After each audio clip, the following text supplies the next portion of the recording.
Is that working, tapping the screen? No. Yeah. Right. It might be in the glass. Yeah, try your nose on the screen.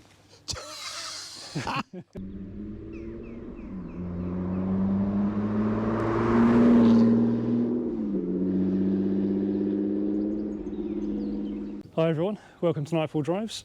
Doug here, and today John is talking us through his 1967 Panhard 24 BT.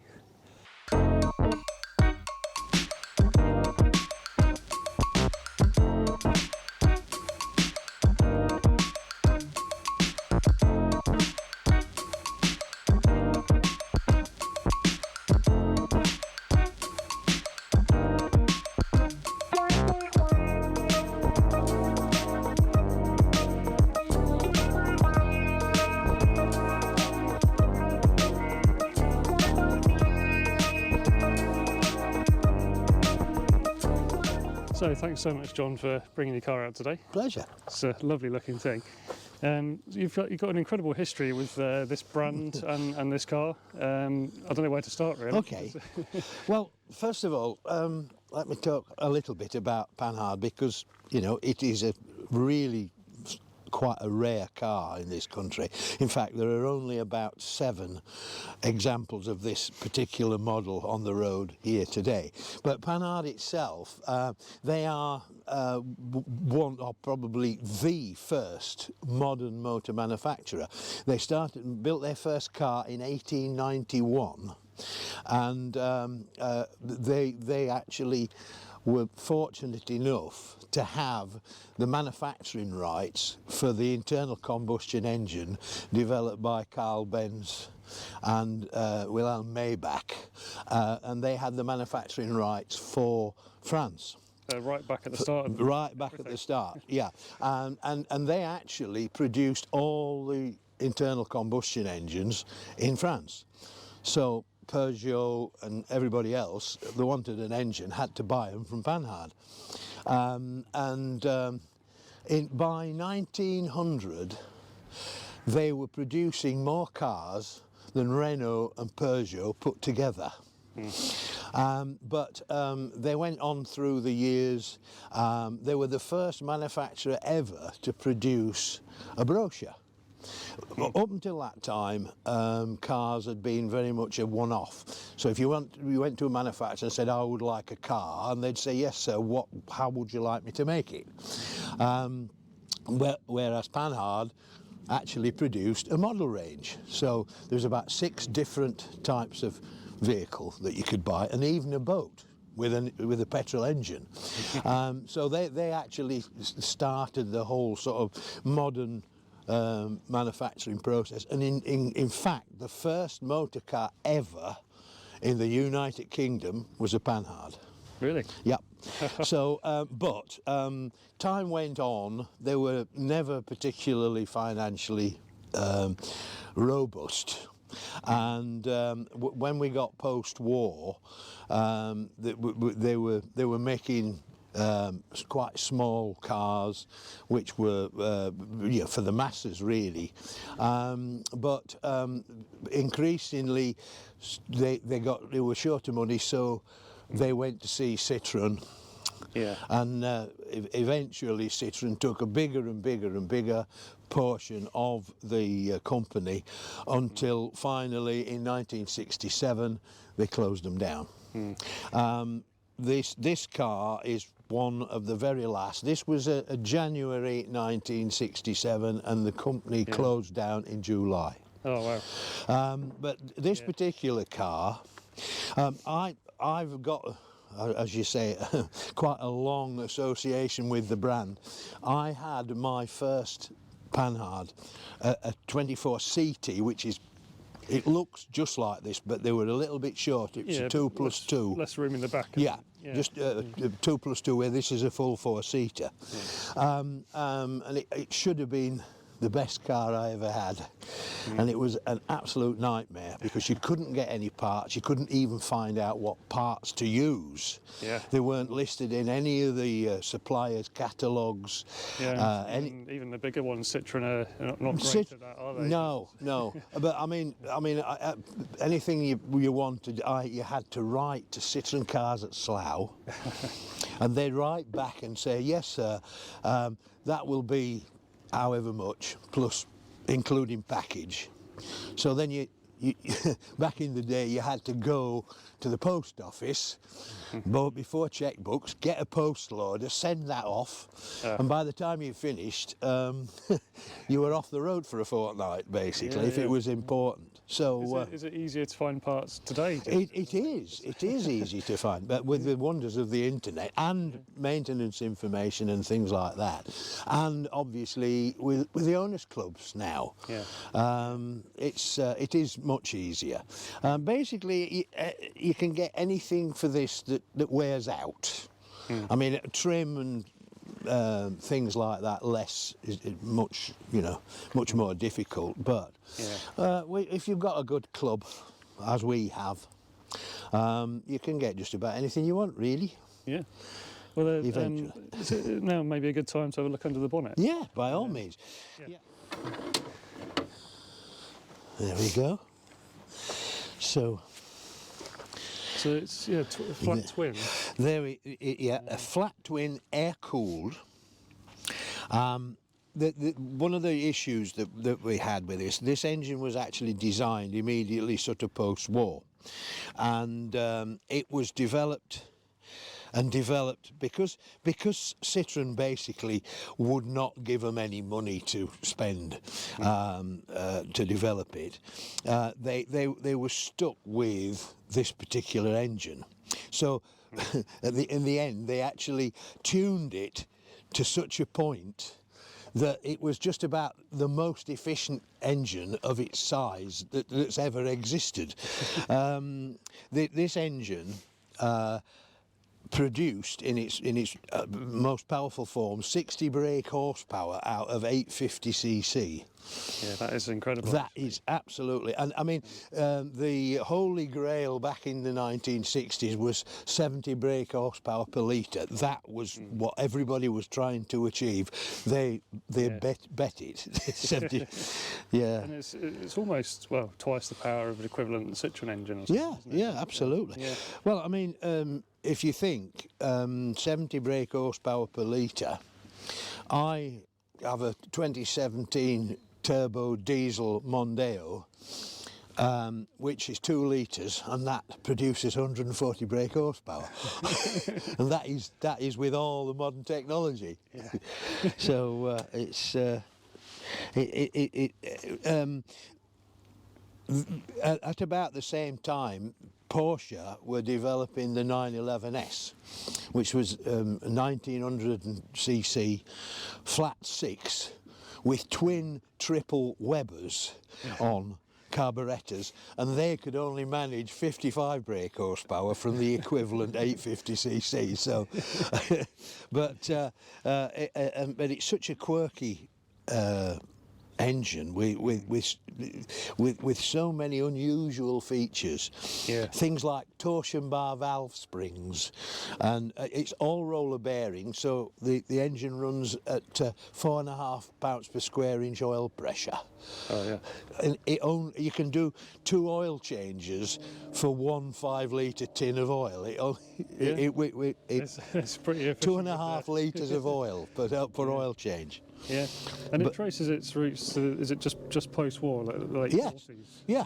And Post-war, the specification for it, because they knew that they were going to be lightweight and efficient, and that the requirement was for basically an engine that would rev to 8,000, and it would cruise at 7,000 revs per minute, which it was absolutely unheard of back in those days. Yeah. Absolutely unheard of, and to do it reliably as well. I mean, these cars will still do 130 kilometres an hour. Yeah. You know, which was unbelievable. And the only unfortunate thing about it, one of the reasons why they are so very, very rare in this country, is the fact that they, back in the 1960s, before the European Union and all that, if the car wasn't made in this country, they slapped on 40% purchase tax. Yeah. The likes of Citroën and Renault got around it by having assembly plants over here and using a proportion of local content. So they say, for instance, they use Lucas batteries and Triplex glass and Dunlop tyres and things like that. And if they use 40% local content, they could get around this. But with these cars, that was never the situation. Citroën cars weren't interested. Yeah. So what It was always fully French manufacturer. Yeah, absolutely. Yeah. And back in 1965, for the price of one of these, you could buy an MGB and a Mini for your wife. Yeah, well, So there we are. yeah, it's going to be a tough sell, isn't it? But It certainly is. It was sort of a luxurious, Oh, very model. much so. Compared to other cars, the French cars at the time. Yes, very much. Quite a plush interior. Yeah, and everything fitted as standard. I mean, one of the most unusual features of this is the actual heating system. It's actually got wraparound heating. It actually heats the rear window. Yeah. And the control is a drum. Oh yeah. Yeah. Where you can actually see different parts of the interior highlighted, and that tells you whether it's the front screen and the interior, or the whole car, or the rear screen, and you achieve it by just rotating this drum. Yeah, I guess that just controls where the airflow's going. Yeah. Yeah. It's a shame, obviously, that you mentioned the financial side, and that seems to be where Panhard struggled over the years. And they made very interesting and nice cars, but they were struggling to compete, I guess. Yeah, and I mean in France they say Panhard is the company who makes Citroën seem normal, which says a lot. Because I mean, unfortunately, Citroën similarly is extremely quirky, and that ultimately was what caused the demise of that company as well. They had to go in with Peugeot in the end, mainly because they were trying to be too weird, really. Yeah. Well, I'm very much looking forward to going out on the road in it. Yeah. So we're okay to head out in a minute and see how it drives. By all means. Yes.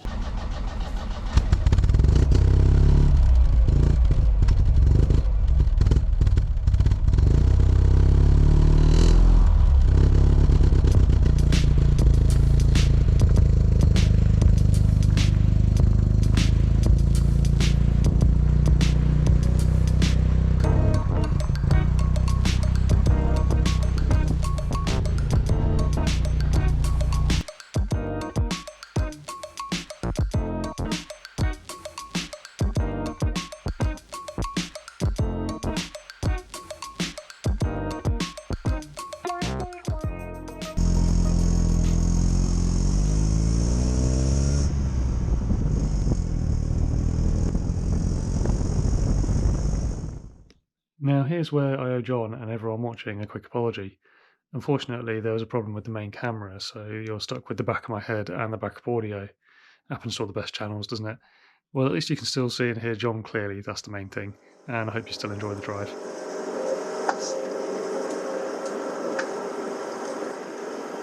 Well, it makes a lovely noise, doesn't it? Yeah. I'm obsessed with anything that's a bit different. Yeah. It's a bit like a 2CV, I guess, but more A bit more on steroids. Yeah.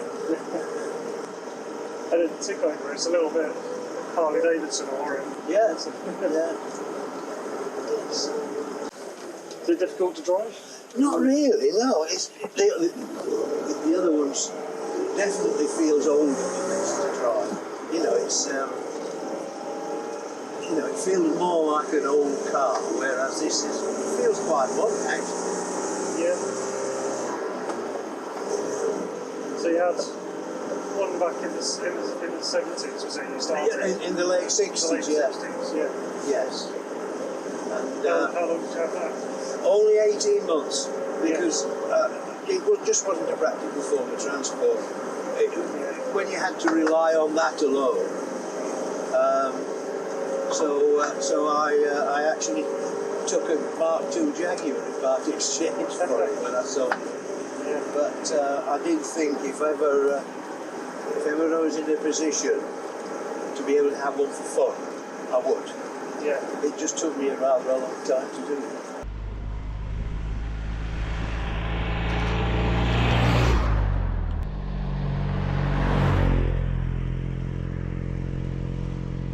So you got the earlier model first. Yes. Spent a few years restoring it. Yeah, I got that in 2014, and it took me 48 months, 2 years to restore that one. But then obviously I got this in 2021. I found it on the American Panhard Facebook site, but he was a guy who actually lived in Abingdon, and the guy,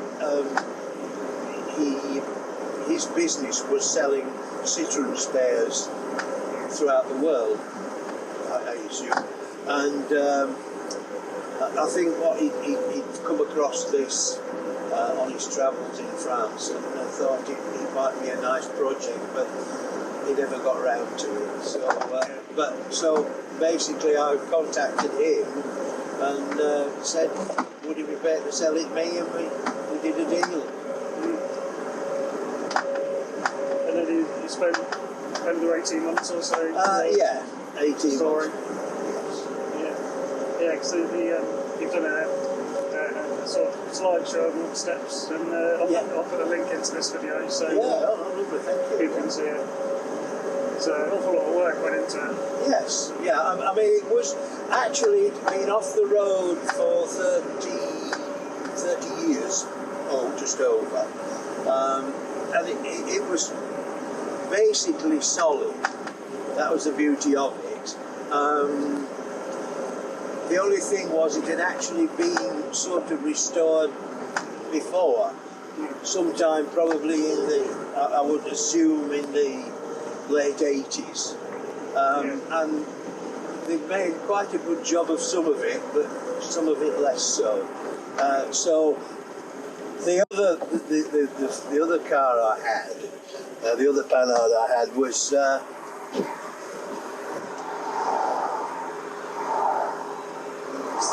it was totally honest in as much as nobody had done anything to it at all.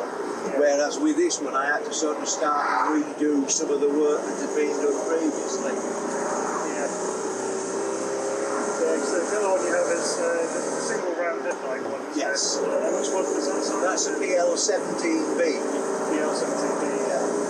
Yeah, this is the Panhard GT. Yeah. Is it? I was wondering if the name is something to do with Le Mans. The 24. That is exactly. They named it 24 for the number of times really that the company had won the index of performance at Le Mans for their models. So, I was surprised to learn that they do have quite a long Le Mans history. Yes, absolutely. Working with the manufacturers, I think. Yeah. And then they didn't really release a kind of sports car, right? Well, the Junior, they did, the Dyna Junior, which was a true two-seat open sports car that was, I think, really mainly aimed at the American market. Yeah.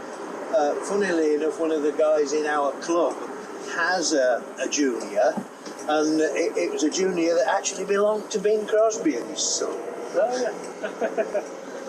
But he's... a man of good taste. Yeah, absolutely.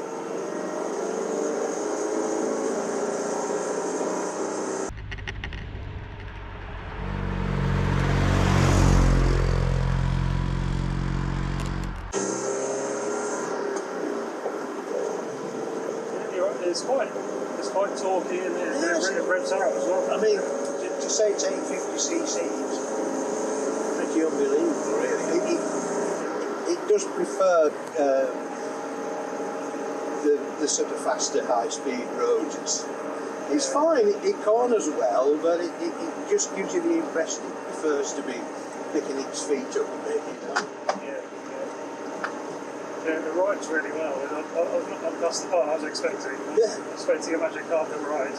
Yeah, well, I mean, It's pretty good. the beauty of French cars is that they are very comfortably seated. Yeah. And I mean, it's quite roomy as well for Yeah. the age of the car. And I'm 6'0". Yeah. And, got, enough legroom, headroom. I do honestly think, though, that the French have got a leg issue, because I'm not massive, but this is as far back as my seat will go. I might get some footage of the footwell there, because it is quite a bit different to what my situation is. Yeah. It doesn't help that the pedals are offset, but you get used to it. I'm quite used to that with the Lotus, actually. They go into the middle of it. This was never done in right-hand drive, was it? Yes, but very, very few. Yeah. I mean, the 24 that I had, that was a right-hand drive, but they are very few. Of all the ones that are in the country now, perhaps a couple are right-hand drive. Some have been converted, but I suppose there was a small market for them. The export market. yes, yeah. I mean, I think there was certainly some of the PLs. I think they went to, Australia or some of the other colonial countries where they drive on the left. Yeah. But very, very, very few.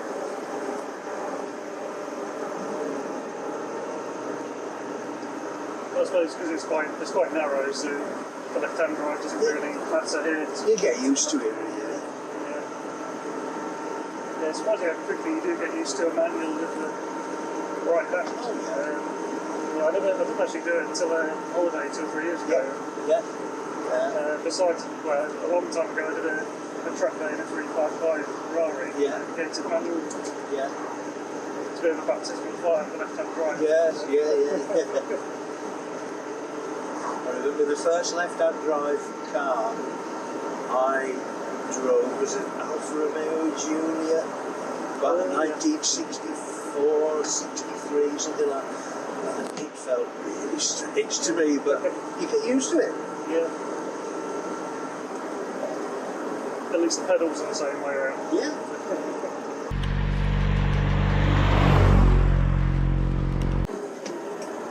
How are the brakes? Yeah, good.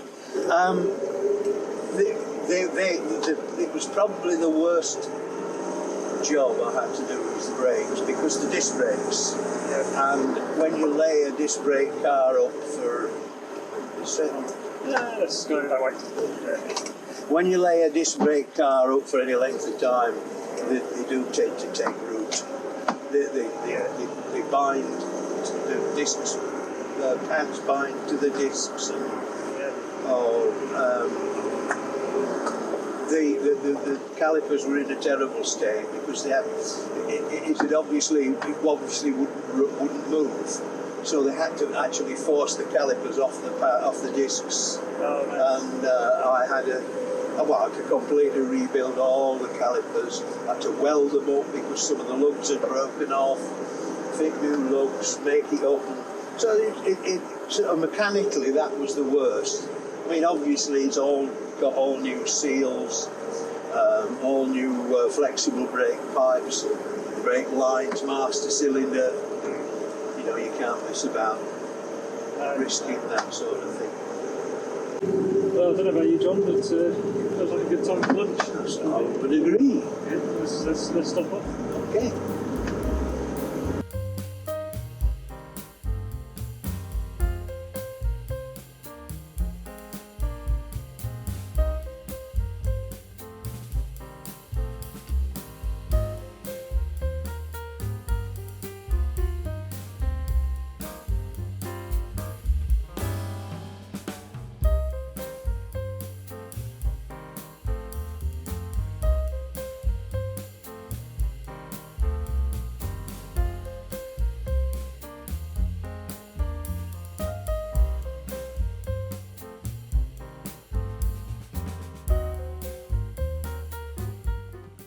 John, you're going to have to show us how those windscreen wipers work. Okay. Because it looks like they want to clap hands. Yeah.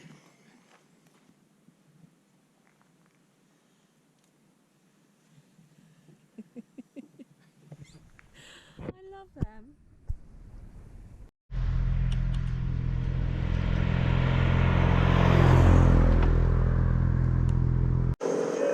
I imagine you're probably the only guy in the country doing that restoration at the time. Probably. Well, probably, yeah.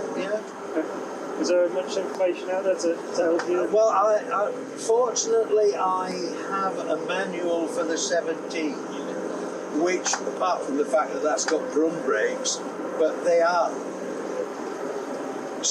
almost the same model underneath, really. They're so very, very similar. So, fortunate, because they never actually made a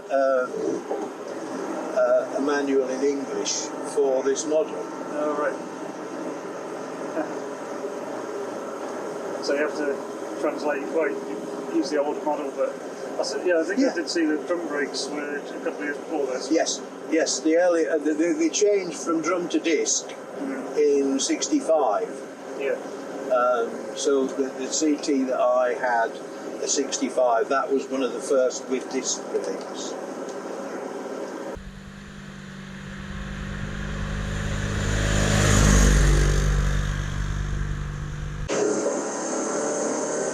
That's why the left-hand drive is an advantage, though. You can see around the corner. Yeah.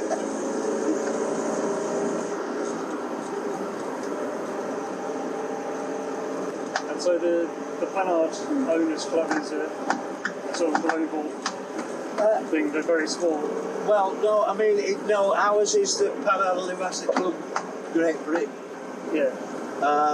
But obviously, because we're English speaking, we do attract people from English speaking countries as well. The Dutch club is very popular. They're very keen in Holland on these vehicles. Yeah.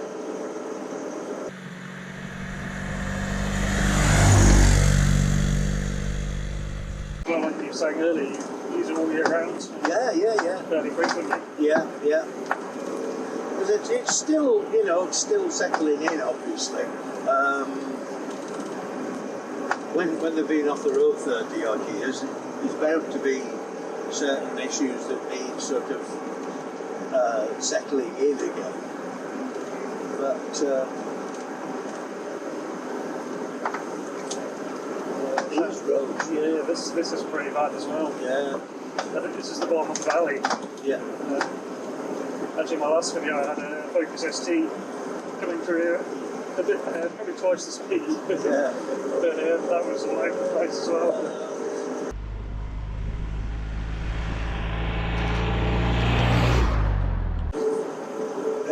Panhard used to produce light military vehicles, and believe it or not, they used to use variations of this engine. Okay. The most extreme of which was a flat 12. Yeah. The same architecture as this. Absolutely. But 6 times as big. Yeah. But what they did, they increased the capacity to 500cc a cylinder. So the flat 12 was 6 litres. Yeah. It was a horrendous thing. I've got photos of it, and it's a colossal looking thing. But they also used a 4-cylinder version. Yeah. I think that was called the AML. It was a light armoured car. And but I think they'd have loved to have put that in this, but Citroen would let them. Yeah. A 2-litre engine in this Oh yeah. would have been quite something, I think. Yeah, it would be. Yeah, this feels quite nicely balanced. You've got the sort of surge of power of the revs as well. Yeah. A bit of a push in the back. Yeah. You have to make it. You don't need more than twice the power in this. No.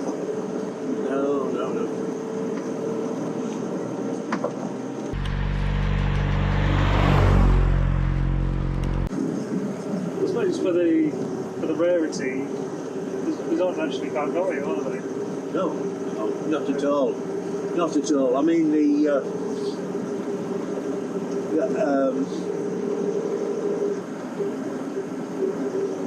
values of cars are a strange thing these days. I don't know. Nostalgia comes into it a lot. Yeah. The value. Yeah, well, this week, I don't know if you heard about the £600,000 Sierra Cosworth. Yeah, well, yeah. Yeah. If you get a small group of rich people interested. Yeah, yeah. But I've really enjoyed this morning. It's been great, thank you. Thanks very much, John. No, it's a pleasure. Bringing it out. Yeah. Yeah, obviously, if you'd like to talk about your car on the channel, get in touch.